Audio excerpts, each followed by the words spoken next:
Greetings, Jumbo Africa. Welcome to the Pan African Tapestry, weaving of African culture on BRICS Global Television Network, connecting our futures. My name is Ras Advocate Sipho Mantula, your humble host. This show is all about celebrating the continent by bringing you closer to African cultural news and events, as well as profiling artists from the continent and the diaspora. Today's show is all about celebrating Miriam Mama Africa Makeba, a Pan-African icon, a singer, a struggle heroine who used the power of music on the global stage to fight against colonialism, injustice, oppression, and apartheid. This year, on the 23rd of April, the inaugural Dr. Miriam Makeba, the first of its kind, was hosted by the University of South Africa. This event was a chance to celebrate, commemorate the life and times of Dr. Miriam Zenzile Makeba, a contribution of a change agent, and Dr. Nkosazana Dlamini Zuma delivered the inaugural guest lecture of Miriam Makeba. Miriam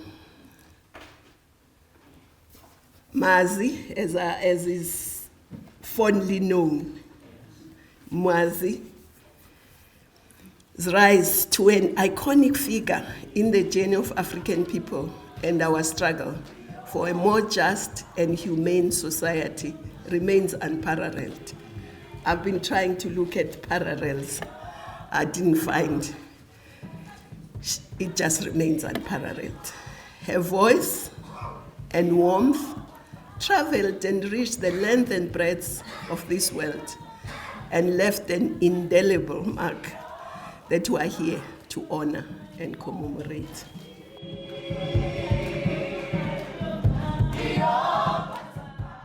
As we come back from that lecture of Dr. Miriam Makeba by Dr. Dlamini Zuma, it is befitting for us to go back to the family and chat with the great-grandson, Lindelani Makeba Lee, and get to hear about these fondest memories of her. We had a very close relationship. Unfortunately, my own grandmother, her daughter, our only daughter, Bongi Makeba, passed away before I was born. So in a way, she kind of became my grandmother. And we spent, I guess, the first 13 years of my life together, almost every day. And I miss her every day, but I do cherish all the times we did spend together and all the lessons I got to learn. Memories of some of the live performances? Countless, honestly. We traveled to more countries than I could honestly remember. It started off when I was very, very young. I guess, I think I was somewhere around 3 months old. Wow. And then eventually, you know, I remember seeing her working with her band, seeing her from backstage, and I think that transitioned into being part of the band eventually. I guess they noticed quickly that I did enjoy playing drums and percussion, so it was interesting that she was also willing to allow me to learn on such a big stage as well, which was challenging but very beneficial too. Let's go back to the home again, to the kitchen now. What was Mama's favorite meal or food, you know? She was an amazing cook, very versatile, and I think you could actually experience how many different countries she had spent time in through her cooking. I don't really know if there was one particular favorite meal. I know I loved her crabs. Yeah. I loved her filet steaks. I loved her. She made a mean fried chicken. It was very similar to a Southern American style, but she was as versatile in the kitchen as she was in studio and stage. I know I won't leave this one, the dress code. Let's talk about his apparel. Because you see, we see young female artists now, they want to look like Makeba, like Mazi, but her taste of clothes now. Yes, it was a very particular sense of style that she had. And I think it was somewhere between celebrating what made her who she was, and she was as feminine as could be. She was as regal as a woman could be, and she was as African as she could be as well. And I think all of these different aspects of her personality, they came through in her outfits, and she was an out there personality. So now let's talk about the young artists of today as well, the young female artists, the young male artists. Any inspiration or any lessons that they can learn from the legacy of Miriam Makeba? I think the lessons will come by taking the time to to research and admire not only her history, but the history of all of her contemporaries, all of the African heroes that we have of the time. It gives us a deep understanding into what happened, a deep understanding into how we got to where we are today, and most importantly, we build more of a relationship and understanding of who we are as Africans, as young creatives. And more than anything, I feel her generation of musicians really left an impact in that sense particularly. From Makeba Lindelani Lee, the music legend Sipho Sticks Mabuze, we went to Soweto to engage with him. The first professional encounter with Mama Africa was when they performed at the concert in Lesotho in 1980. We get to hear about the role of Mazi, as he affectionately calls her, played in his life as a friend and a mentor.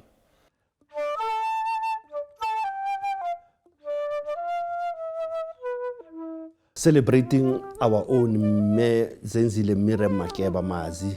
Prasipo, your encounter with Miriam Makeba. We know just recently there was a 91st birthday celebration looking back at the first memorial lecture of Miriam Makeba by the University of South Africa, Thabo Mbeki African School. We have picked up that your first encounters with Mazi begins in Africa, in the small kingdom of Lesotho. It goes to Belgium, but it also comes back home. Tell our viewers in brief your interaction with Mama Africa. My first meeting with Mazi was in Lesotho, yes, as you rightly say. You know, we were the beaters.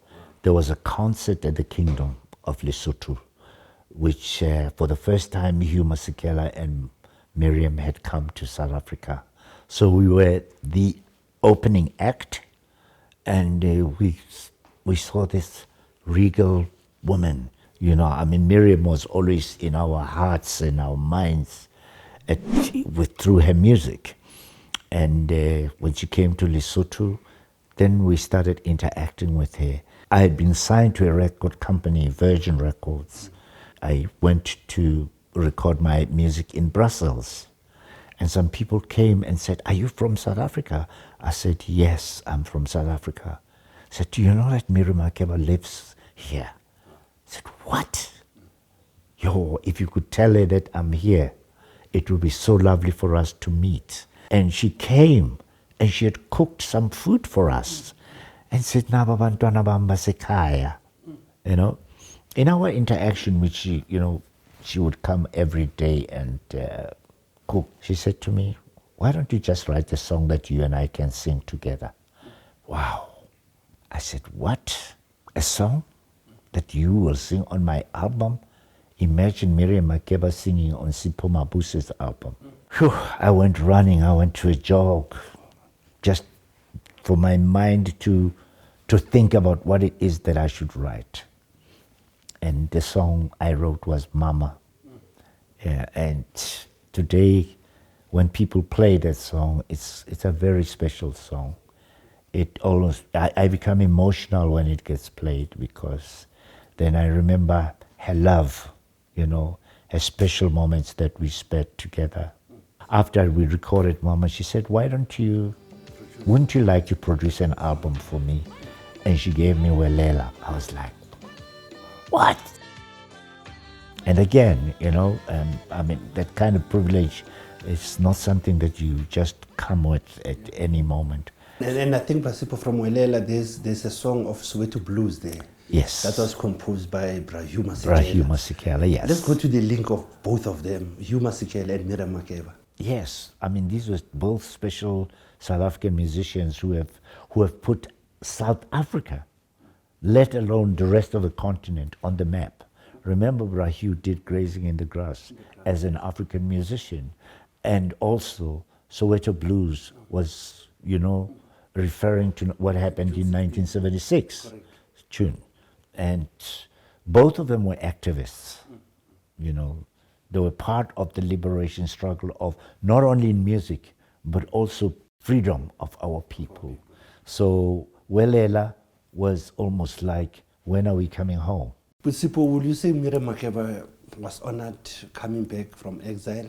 I'm just grateful that finally UNISA has, you know, through the Thabo Mbeki, you know, school, you know, finally UNISA has honored Mazi and with the lectures and so on. Miriam Makeba deserves statues in this country. And that has been the celebration of the life of Miriam Mama Africa Makeba on the Pan African Tapestry, weaving of African culture on BRICS Global Television Network, connecting our futures. Join us as we are giving you this song, Pata Pata of Miriam Makeba.